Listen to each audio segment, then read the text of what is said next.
and two, but rather nine guests, the proteins.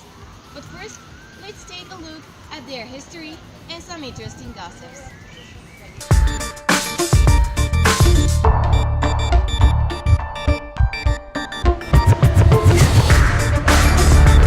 First thing that comes to my mind is macromolecules containing nitrogen, carbon, hydrogen, and oxygen. But that is how we know them today. Maybe we should dig a little deeper. These were first formed when 20 different amino acids combined in various formations through peptide bonds, and that is how the polypeptides were created. There were suddenly too many proteins to keep the track of, and they could never be represented on the same family tree. That is why they established 4 levels of organization, and they were as follows. First, we've got the primary structure, also known as the amino acid sequence. And as you can see from the name, that is exactly what is represented on the picture. Next on our list is the secondary structure, which represents the polypeptide chain folding.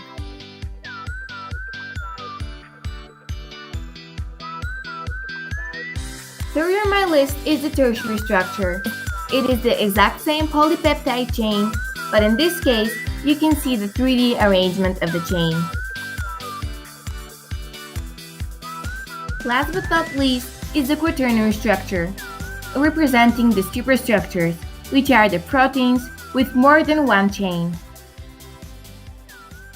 Okay, so they received special organizational characteristics, but they still differed on another, a lot more important level, their function. That is why they were classified based on their role in the human organism, and that is how the protein clans were formed.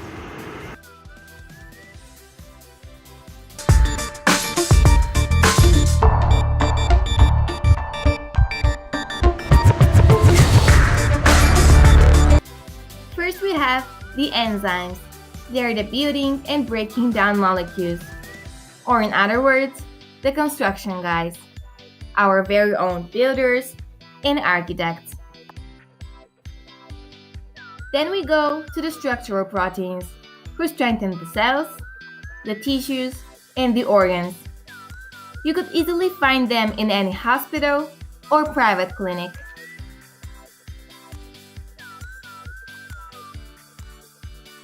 Next on my list seem to be the signaling proteins, our key factors in allowing cell communication. They regularly work at our information desks and at the telephone companies. And now we get to our regulatory proteins. Responsible for providing our DNA, they are easily found at the regulatory agencies of the human body regions. And now, let's take a turn and meet with our transport proteins. Loaded with the role of moving molecules and nutrients, these guys can hardly ever leave their workplaces at the local transportation authority facilities. Sixth on today's schedule are the sensory proteins, who if not them would be able to detect light, sound, taste, smell, and many more. If you ever get the chance to meet them, it would probably be at their usual location, the border police stations. Let's take off at a very special place, the factories, where we have our intercell movement and shape processing procedures directed by the motor proteins.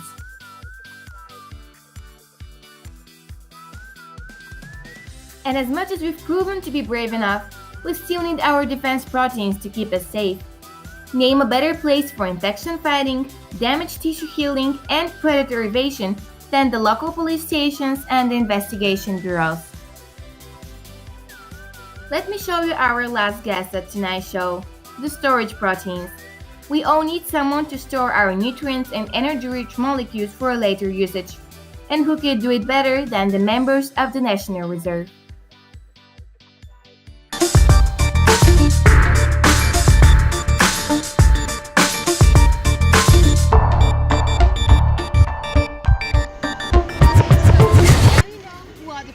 Used to be and are today.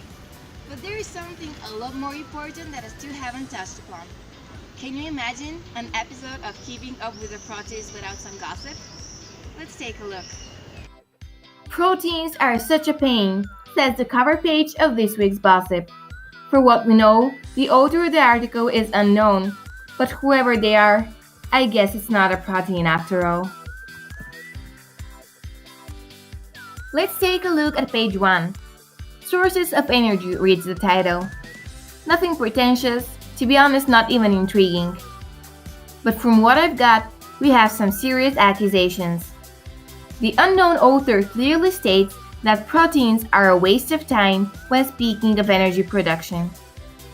I'll give you an overview of the process and let you decide for yourselves. So, we are aiming for proteins to be converted into sugars. But first, we need to remove the nitrogen. And the removal of nitrogen is a process deamination, also known as ammonia formation, which very much burdens the liver. And after that, we have an aciduous sugar produced. With this aciduous sugar, we can move on into producing energy. Page 2 seems even more harsh. Here we are presented with a thorough explanation of how proteins endanger cholesterol levels. The truth is, proteins come with too many saturated fats, and when I say too many, I mean too many. Consequently, the human organism is overloaded with fats that it does not need and cannot process, resulting in the progressive development of numerous diseases, namely coronary heart disease, stroke, peripheral vascular disease, as well as diabetes and high blood pressure. By page 3, I have already encountered a direct offense. The bolded words proteins can follow their own path take up 1/4 of the page and clearly aim to illustrate the proteins as incompetent creatures, which is already too much for me, but let me read a bit of it. From what I read, the whole article describes one of the greatest shames of the protein family, the misfolding. You see, since the beginning, you saw different illustrations which all looked like a bit of a mess of lines and curves. Well, those lines are not that easy to control, and we often witness a misfolding, which might not sound that serious, but is actually the main reason behind many degenerative and neurodegenerative disorders, among which are the Alzheimer's disease, Parkinson's disease, Huntington's disease, and cystic fibrosis. Oh my soul! I have completely lost track of time. Unfortunately, we won't be able to talk to the proteins today. But I'd like to end this episode with a small quiz. I can bet 1,000 axons that if you have been listening carefully, you'll be able to answer the following 5 questions.